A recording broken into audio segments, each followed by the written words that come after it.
Hey everybody, what's up? I hope you're all having a wonderful day. I know that I'm having a terrific week. It's been really enlightening to be able to see so many people aligning with a lot of the things that I've had to say. People have been giving me so much positive feedback lately, and it's been heartwarming, overwhelming to say the least. And I want to go through some of the comments a little bit later from one of my previous videos because there's some truly magical things being said in there. And the one thing that I want to do in this channel is recognize when my community engages with me, and I want to try and lean into that a little bit more as I move along with this channel. So I've got an article to bring you guys today. Let's get into it. The Rings of Power finally delivers real thrills, but has Amazon's Tolkien prequel left it too late to shine? And this came out about an hour ago. 6 hours is a long time in television, yet that's what it took before the $1 million a minute Lord of the Rings prequel, The Rings of Power, from Amazon Prime finally exploded into life, and it was a very long 6 hours. And I don't think people realize how long a show feels when the show's hour runtime is just not fun at all, and it doesn't build, and it just kind of takes you from one scene to the next, and it's really boring. So yeah, it's been an experience, for a lack of a better term. It's been no, you know what? It's been awful.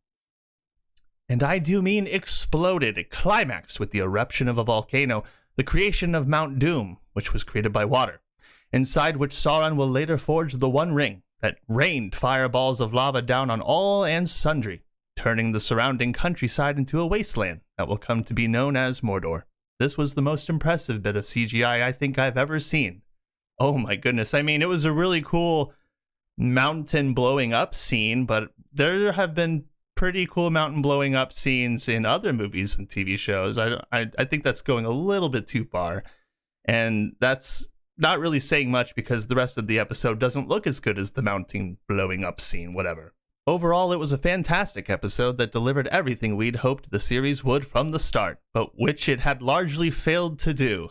Right. Okay. It also left out the single element that's been trying the patience of even those of us who are well disposed towards the series and really want it to be something special. We want it to be special. We want it to be so entertaining. It's just too bad that it isn't entertaining at all. The Harfoots, those grating ancestors of the hobbits, the grating, I'd say psychopaths, sociopaths. Like, if you guys don't do everything we say, we're going to kick you out of our tribe. Starve with the wolves in the forest alone, you worthless Harfoots, you sneaky, mysterious Harfoots. They kept them out of 2 full episodes. I don't know. I think if I recall correctly, they kept them completely out of episode 6. And then you didn't see them at all, I think, in episode 4 or 5. I could be wrong. If you guys want to correct me, please do. There wasn't a hairy foot to be seen or a fake Irish accent to be heard. This made for a blissfully whimsy-free hour. No irritating songs either. Yeah, I was pretty thankful. That's probably what made the episode better, but I blame it largely on the writing. Really, it's just the writing that's bad in The Rings of Power. Unfortunately, it also meant we'll have to wait even longer before finding out who the stranger, Daniel Wayman, who's been tagging along with the Harfoots, really is.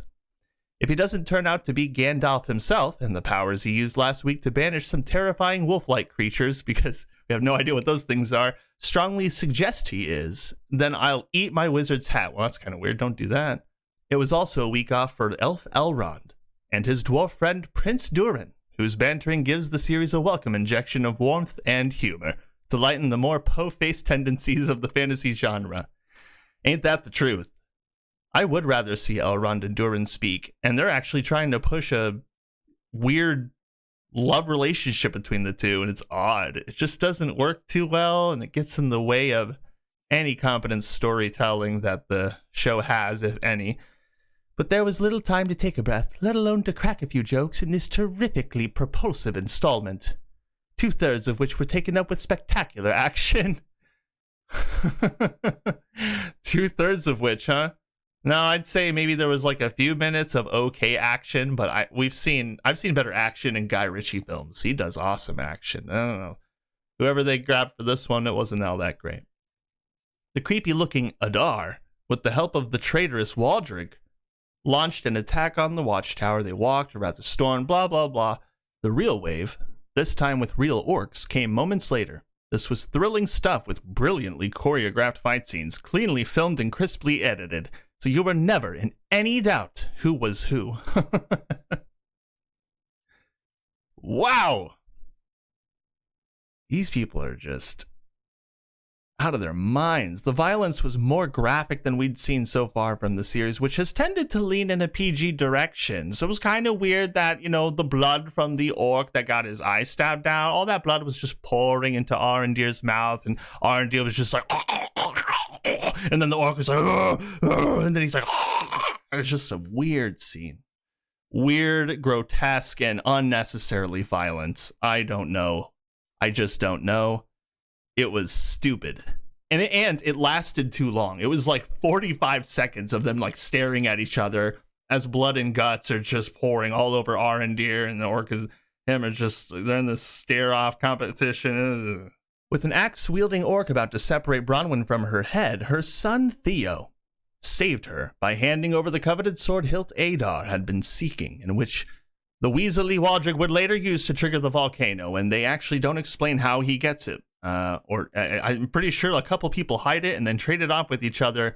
I'm not sure how Waldrick gets around. That dude looks like he can barely move. He like waddles like a penguin everywhere he goes, but he successfully steals the hilt of the sword and then goes all the way up back to the tower and activates the waterfall within the span of just like a few minutes, and he never falls or breaks his back along the way. So awesome.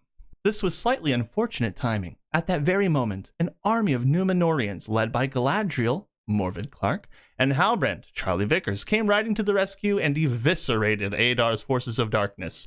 And they got there in just a matter of a few short hours. They sailed their boat through the night, had a nice little 8-hour sail, which maybe is like a few minutes of driving a really fast car. Who knows? I'm not going to bother to check the distance. Just really fun to think about. And then after that, they just get there, and then they pinpoint the town and exactly where it is. And then they go there with all of their men, like straight from the get-go. As soon as they land, they just like run there. And then the orcs are like, oh no, as they just come in and save the town of like 5, 6, 7 people. I don't know how many are left, but wow, that was worth the journey. Saving the Southlands, you know what I'm saying? That small village are going to be so thankful. Okay, now, what do we do about the rest of the orcs and the rest of the Southlands? You still have some men, right? I think you have like 30 men. I mean, 40 of them were killed in the battle, but okay. Anyway, this was the moment when the Rings of Power finally woke up and fulfilled its potential. It was an epic battle with all the breathtaking sweep and scale of Peter Jackson's Lord of the Ring films. Wow, that is quite the claim. And I'm just going to go ahead and stop you right there. That's wrong. Fulfilled its potential, and it was on the same playing field as the Lord of the Rings. No. That wasn't even close. That epic battle that they're talking about, they should have put that in like episode 2 or 3. That's like a very small scale, like fighting a squad of orcs in a village episode. That is not a sweeping battle, okay? There's this part in episode 6 where the Queen Regent's like, go, as she turns to the horsemen, and there's like 5 horses left next to her, and then Isildur's standing next to her on his horse, and she's just like, go, and it's just one horse riding down a field, and all the soldiers look so spread apart like they're fighting a bunch of orcs, but they're really not. There's just a little bit of soldiers, just a few. Clear shill. It's just another shill alert, I guess. But with just 2 episodes to go in this first season, has it arrived too late? Building a fantasy world using the scant materials in the appendices of The Lord of the Rings and populating it mainly with brand new characters takes time and demands patience from the viewer. But the Rings of Power has made extremely slow and heavy going of it.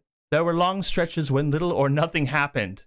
That's basically just the whole TV series. This episode should be enough to win over viewers who were wavering. I think anyone who had seen the first 3 episodes had decided by episode 3 where the show was going to go. And the people who gave it a chance in episode 4 were like, okay, so this show's definitely not going to go anywhere. And then when people got to episode 5, they're just like, all right, now we're just going to make fun of the show until it stops airing and Amazon Studios shuts down. And then episode 6 comes out and everyone's just like, well, this is just as bad as we thought. And no, we're not surprised. And oh my goodness, what a goofy ending. That's the general consensus, I would say, at least from what I have seen from all over YouTube and all over social media. So I've got a little video here of Morfydd Clark, and she's in an interview. And what she is saying here is that, oh, well, it was really nice to work with all of these people, and it was really nice to see all the episodes while they were coming out. We didn't see the episodes, but now we're seeing them as they're coming out. And, we're just lifting each other up. We're calling each other, we're just saying to each other, hey, good job, hang in there, because in reality, the show is bad. And the actors are seeing all of the terrible things that are being said about the TV series. And I've seen a couple of articles where they're trying to defend it, but it's not going too well. There's a ton of backlash against the actors and actresses. And I feel that the actors and actresses take a little bit too much heat. And I totally understand. I totally get it. Why some people out there think that the actors and actresses of Rings of Power get a little bit too much flack on the YouTube and social media side. But again, there were communications about the way the script would go and the lines that the actors and actresses would read. All of these people said that they were fans of The Lord of the Rings. The people who made this show said that they were big, diehard fans of The Lord of the Rings. The producers and directors, writers said that. The actors and actresses said that in multiple interviews. There were so many influencers that came out and gave their support, and yet no one's watching the show. The influencers aren't watching the show. The actors and actresses aren't watching the show. The directors and writers are playing damage control. They're pushing damage control in all different directions in the media, and they only have themselves to blame because they tried to basically get into a great repertoire with the Tolkien fans and Tolkien scholars and people who love Lord of the Rings in general, really. And they staked their claim that they were on that level, and they were wrong. They lied, and they were caught lying. Everybody saw it happen. And it shows in their writing. It shows in their storytelling flow. It shows with the absolute butchering of not only Isildur, but Galadriel, who is the main character and one of the most legendary Lord of the Rings characters to ever exist.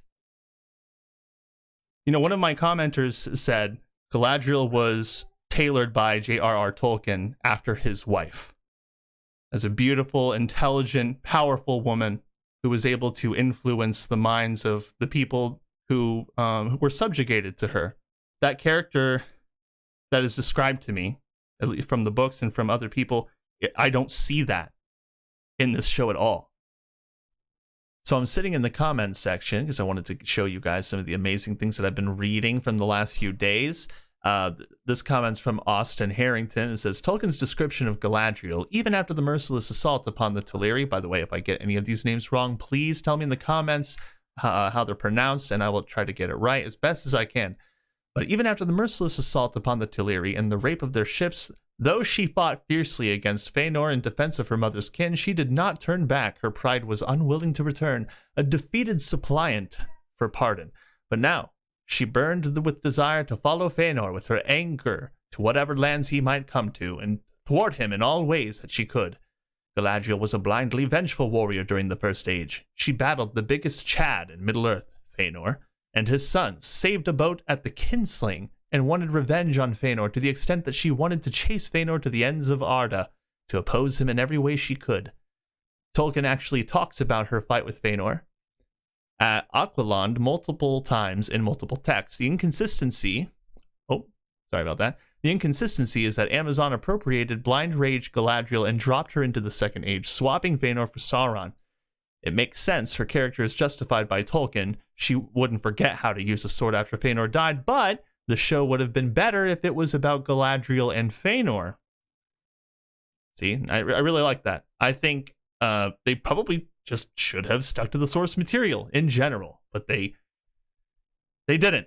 This one's really good too. This is by Rio20D, I believe. And it says, yes, Galadriel is very powerful. She is more than thousands of years old. You can consider her as ancient, as she was born before First Age in the Year of the Trees.